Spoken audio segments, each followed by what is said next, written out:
ହୀରାକୁଦ ପାଣିରେ ପାଗଳ ଭଳି ହେଉଛି ଚିତଳ ମାଛ।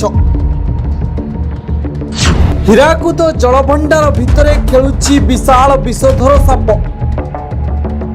ହୀରାକୁଦ ବନ୍ଧ ଭାଙ୍ଗିଲେ ସେମାନେ ଧାରଣ କରିବେ ରାକ୍ଷସ ରୂପ। ଆଉ ଏହାପରେ ମ୍ଲେଚ୍ଛ ମାନଙ୍କୁ କରିବେ ସଂଘାତ। ଦର୍ଶକ ବନ୍ଧୁ, ଭୟଭୀତ ହେଲେଣି ଲୋକେ, କାରଣ ହୀରାକୁଦ ଜଳଭଣ୍ଡାର ଭିତରେ ଖେଳୁଛି ଏକ ବିରାଟ କାୟ ବିଷଧର କଳା ସାପ।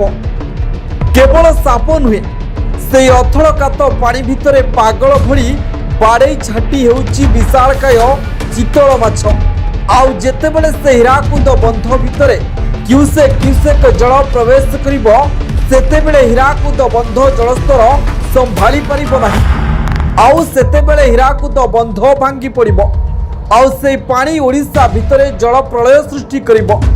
ଗୋटे ପଟେ ସେହି ବିଷଧର ସାପ, ଆଉ ଅନ୍ୟପଟେ ପାଗଳ ଭଳି ହେଉଥିବା ଚିତଳ ମାଛକୁ ଦେଖି ଲୋକଙ୍କ ଛାତି ଫାଟିଯିବ।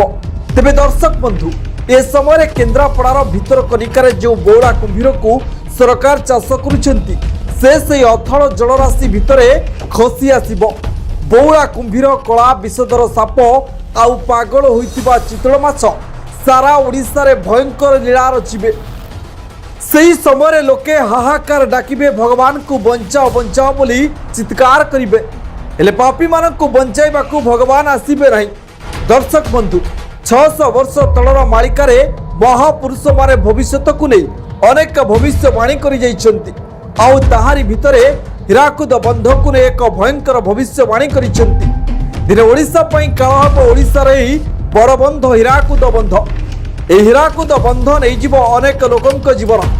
ହଁ ଦର୍ଶକ ବନ୍ଧୁ, ଆପଣ ବର୍ତ୍ତମାନ ସୋସିଆଲ ମିଡ଼ିଆର ପ୍ରତିଟି ପେଜ୍ରେ ହୀରାକୁଦ ବନ୍ଧକୁ ନେଇ ଅନେକ ଭିଡ଼ିଓ ଦେଖିବାକୁ ପାଉଥିବେ। ହୀରାକୁଦ ଜଳଭଣ୍ଡାରରେ ସାପ, ହୀରାକୁଦ ଜଳଭଣ୍ଡାରରେ ବାସୁକି ନାଗ ଆଉ ବଉଳା କୁମ୍ଭୀରର କଥା ଶୁଣି ଭୟଭୀତ ହେଉଥିବେ। ହେଲେ ଏହି ଭିଡ଼ିଓରେ ଆମେ ଆପଣଙ୍କୁ ସ୍ପଷ୍ଟ କରାଇ ଦେବାକୁ ଚାହିଁବୁ କି ମହାପୁରୁଷ ଅଚ୍ୟୁତାନନ୍ଦ ହୀରାକୁଦ ବନ୍ଧକୁ ନେଇ ଅନେକ ଭବିଷ୍ୟବାଣୀ କରିଯାଇଛନ୍ତି। ହେଲେ କିନ୍ତୁ ଏବେ ସେଭଳି କୌଣସି ଘଟଣା ଘଟିନି। ନା ଚିତଳ ମାଛ ପାଗଳ ହେଉଛି, ନା ପାଣି ଭିତରେ ବିରାଟ କଳା ସାପ ଖେଳୁଛି। ତେବେ ଏହାକୁ ନେଇ ଆଦୌ ଭୟଭୀତ ହୁଅନ୍ତୁ ନାହିଁ।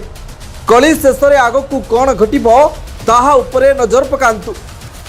ବ୍ୟୁରୋ ରିପୋର୍ଟ, ନିରପେକ୍ଷ।